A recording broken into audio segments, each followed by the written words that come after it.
This is one of the most important days, in my opinion, in American history.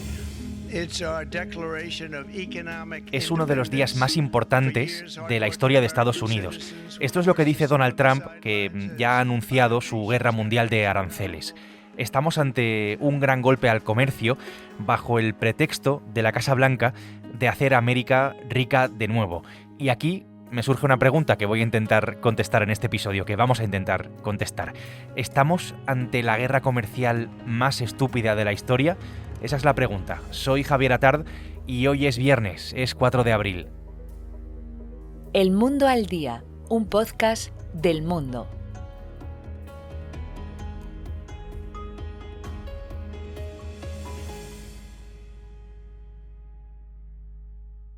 Entonces, por ser claros, el presidente de Estados Unidos lo que piensa es que su país es, digamos, el pagafantas del mundo, ¿no?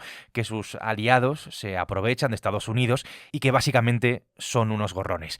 Esto, más o menos, lo ha contado aquí en las últimas semanas mi compañero Pablo Suances, que es el corresponsal del Mundo en Washington. Hola, Pablo. Hola, ¿qué tal?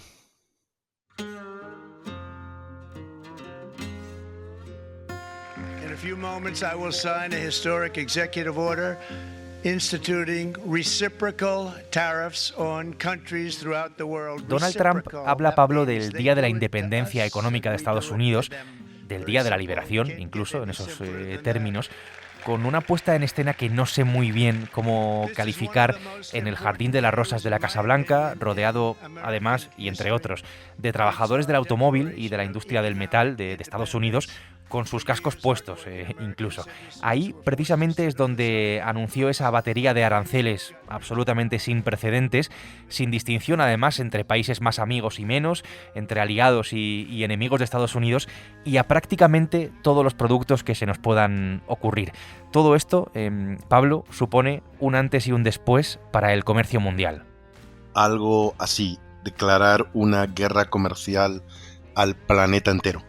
Un desafío de esta magnitud al sistema que fue construido, pues lo decía ayer, desde las cenizas de la Segunda Guerra Mundial, son impulsados sobre todo y precisamente por Estados Unidos en favor del libre comercio, de eliminar los aranceles y de acercar a las naciones a través de los intercambios voluntarios. Ha sufrido el mayor golpe imaginable. Lo que dice Donald Trump es que Estados Unidos fue rico, próspero y feliz en la época arancelaria, antes de la Primera Guerra Mundial, y que todo lo que sucedió a continuación fue un desastre, y que la mayor potencia económica, nuclear y militar del planeta, que se convirtió en tal en el siglo XX, sostenga ahora que la globalización y el libre comercio les ha hecho mucho daño, es uno de los mayores despropósitos revisionistas que hemos visto en nuestra vida. Fortunately, we came armed with a little smaller chart. So 67%, so we're going to be charging a discounted reciprocal tariff of 34%. I think el presidente de Estados Unidos salió con unas tablas gigantes, no sé si lo has visto, en las que aparecían los aranceles en dos columnas, ¿no? En la primera columna lo que venía a decir eran los aranceles de terceros países a Estados Unidos. Y justo al lado, en la segunda, el tanto por ciento de arancel que va a pasar a aplicar Estados Unidos a esos terceros países, además a modo de represalia, ¿no? Por lo que habrían hecho los primeros. Digo habrían porque esto es importante. La forma de hacer este cálculo, Pablo, te leía en las crónicas que has escrito desde que Trump explicó esto, es poco menos que disparatada, porque lo que ocurre es que no son aranceles, digamos, recíprocos. Mira, hay veces que hay que utilizar adjetivos duros. Es un disparate, es una tomadura de pelo, es una mentira increíble.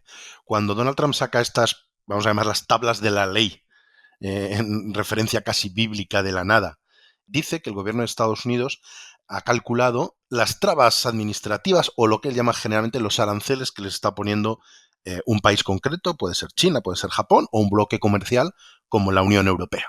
Y saca unas cifras que nadie entiende. Ahí todo el mundo se rasca la cabeza diciendo ¿de dónde viene? Así, por ejemplo, de la Unión Europea dice que las restricciones o los aranceles o las trabas burocráticas son un 40% a los productos americanos. Esto es una locura, porque los aranceles que pone de media la Unión Europea a los productos americanos son bajísimos, menos del 1, el 2, el 3%. Eso es una cantidad muy pequeña. La realidad es que era una mentira. Cuando la Casa Blanca sacó un documento con unas ecuaciones matemáticas para explicar la fórmula, era mentira. Lo único que hace Estados Unidos es calcular el déficit comercial que tiene con un país o con la Unión Europea y dividir ese déficit comercial por las importaciones que tiene Estados Unidos de ese país. Una cuenta de la vieja completamente absurda que no dice nada. Entonces, por ejemplo, en Estados Unidos el déficit comercial de la Unión Europea son 235.000 millones. Como la Unión Europea vende a Estados Unidos mucho más que viceversa, hay un déficit, calculas la división y te sale un 40, un ratio. Pero como los propios americanos saben que no pueden cobrarle un arancel de repente del 40%, pues también mojándose el dedo y llevándolo al aire dicen, pues lo vamos a repartir por la mitad. O sea, es un cálculo absurdo que no significa nada y que lo han investido rodeado de ecuaciones cuando es completamente arbitrario y demoledor, sobre todo para los países más pequeños y asiáticos.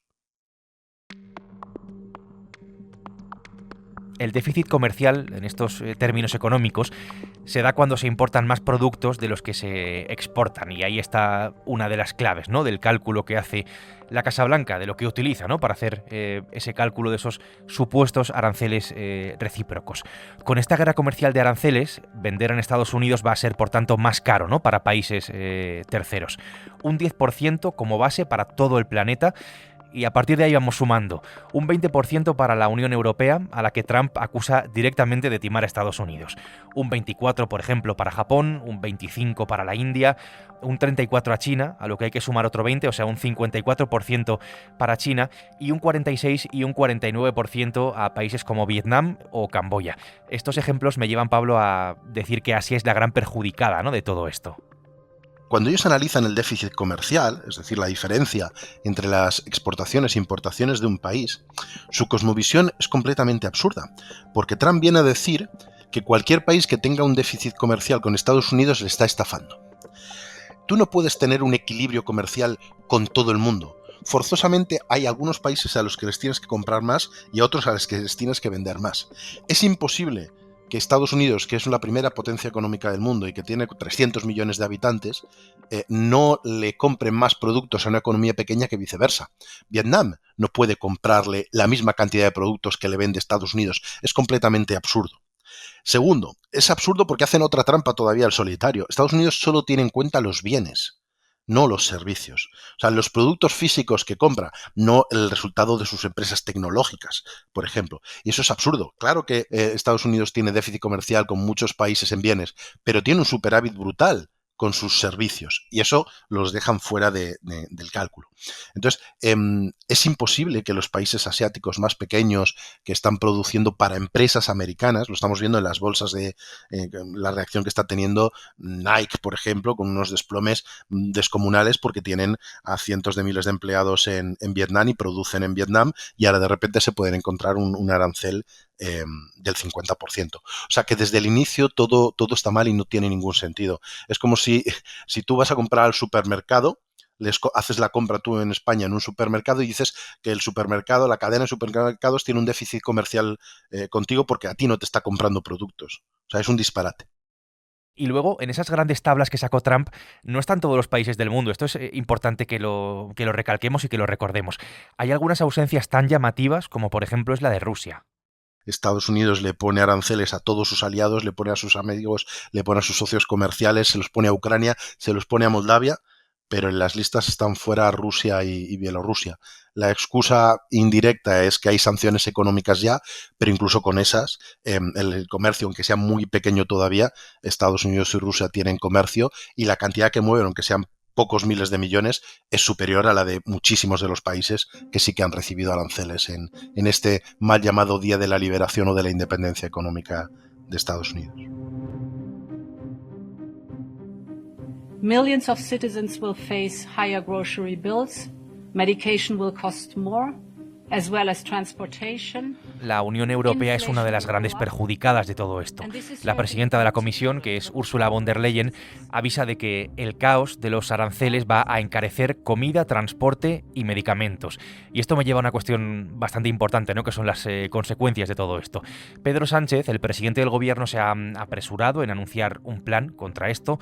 Macron, por su parte, el presidente francés, amenaza con paralizar inversiones en Estados Unidos, mientras Bruselas cifra en 81.000 millones de euros el impacto de los aranceles de Trump. Hablemos, Pablo, de las implicaciones de una apuesta como esta que está haciendo el presidente americano. Lo digo por lo que tiene que ver con el bolsillo de los americanos, de los ciudadanos americanos, pero también con el bolsillo de los ciudadanos de los países, digamos, afectados. Se van a encarecer los productos. La respuesta inmediata es que sí, y por supuesto y absolutamente. Van a encarecerse en Estados Unidos y van a encarecerse en Europa. Van a encarecerse porque cualquier americano que quiera comprar un producto que venga de fuera va a tener que pagar un arancel del 10, el 15, el 20, el 40% respecto a lo que pagaba la semana pasada por ese mismo producto. O sea, es un disparate si eso se mantiene en esos niveles. Si tú comprabas una camiseta de Vietnam a $10, ahora vas a pagar 15.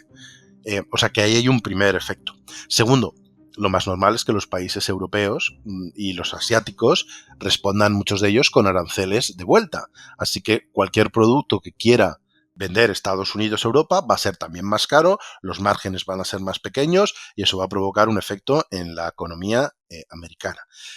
Tercero, van a dejar de llegar productos, así que los que no tengan margen suficiente para vender con ese sobreprecio, se va a reducir la oferta, así que con la misma demanda van a encarecerse los precios. O sea que eso es indiscutible y ya ni la propia administración lo discute, que al principio, los primeros meses, decían que esto no iba a ocurrir o que no forzosamente los fabricantes tenían que trasladar costes a los resultados. Ya admiten que a corto plazo va a pasar, pero dicen que puede ocurrir, que a medio o largo plazo va a ser todo beneficioso, porque al final las empresas americanas van a volver a traer sus empresas, sus fábricas y sus plantas a Estados Unidos, y una especie de sueño autárquico que podía valer para el Estados Unidos del siglo XIX, como tantas veces dice Trump, pero que no tiene sentido económico en el siglo XXI con economías internacionalizadas al nivel que están ahí. No le puedes volver a meter los huevos cuando ya has hecho la tortilla.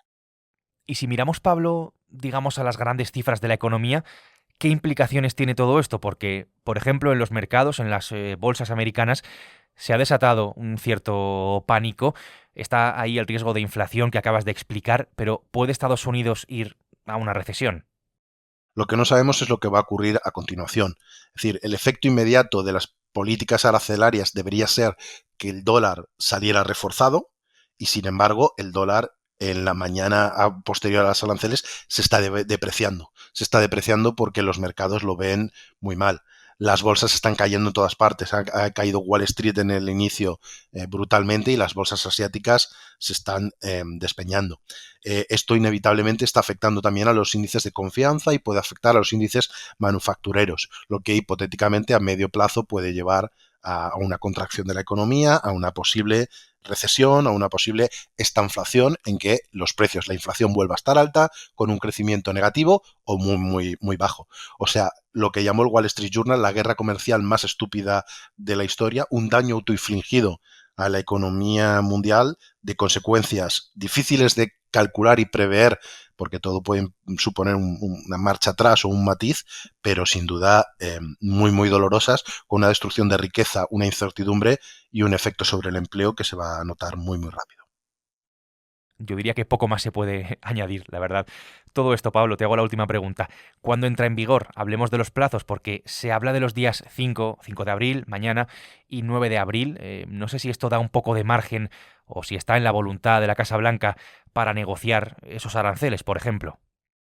Pues mira, los aranceles a los coches, un 25% a todos los coches fabricados fuera de Estados Unidos, entraron en vigor ya en la madrugada del miércoles al jueves. La primera tanda, lo que llaman es la cuota básica del 10% que va a tener quien incluso no tenga un abuso, o lo que Estados Unidos considera un abuso, el día 5 de abril entra en vigor, y luego el 9 de abril, una semana después del anuncio, es donde entrarían este 20% de la Unión Europea, este 54% en la práctica de China o casi el 50% de Camboya o de Vietnam. ¿Hay margen para negociar? Pues sí, pero no sabría explicarte muy bien exactamente en qué. Hay algunas excepciones que hemos visto ya en la normativa que se está aprobando, productos farmacéuticos, minerales que no tiene Estados Unidos. Hipotéticamente se podrían de ahí a esta fecha incorporar una serie de productos adicionales para que quedaran fuera. se podría posponer hipotéticamente si el mercado sigue castigando mucho a la economía americana, y luego puede haber negociaciones bilaterales, es decir, ha habido países como Israel que han anunciado quitar totalmente los aranceles a Estados Unidos con la esperanza de que eso se repercuta de una manera parecida. Ayer no ocurrió y le puso un 17% de aranceles a Israel. Reino Unido también está buscando pequeñas extensiones. O sea que hipotéticamente hay margen, porque esto es completamente arbitrario, pero la administración dice por lo menos que está completamente comprometida y que no tienen intención de dar marcha atrás. Pablo, te agradezco un montón esta charla. Creo que es imprescindible, ¿no?, para entender, digamos, esta guerra mundial de aranceles que ha decidido emprender el presidente de Estados Unidos, que ha decidido emprender Trump. Hablamos pronto seguro. Gracias, Pablo. Un placer, hasta pronto, me temo. Desde Washington, Pablo Suances ha hecho posible hoy este episodio del Mundo al Día, un podcast que, ya lo sabes, puedes escuchar todos los días en la web del Mundo, en elmundo.es, y también a través de las principales plataformas de audio donde estamos presentes y donde tienes la opción de suscribirte. El próximo lunes, más El Mundo al Día. Has escuchado El Mundo al Día, un podcast del Mundo.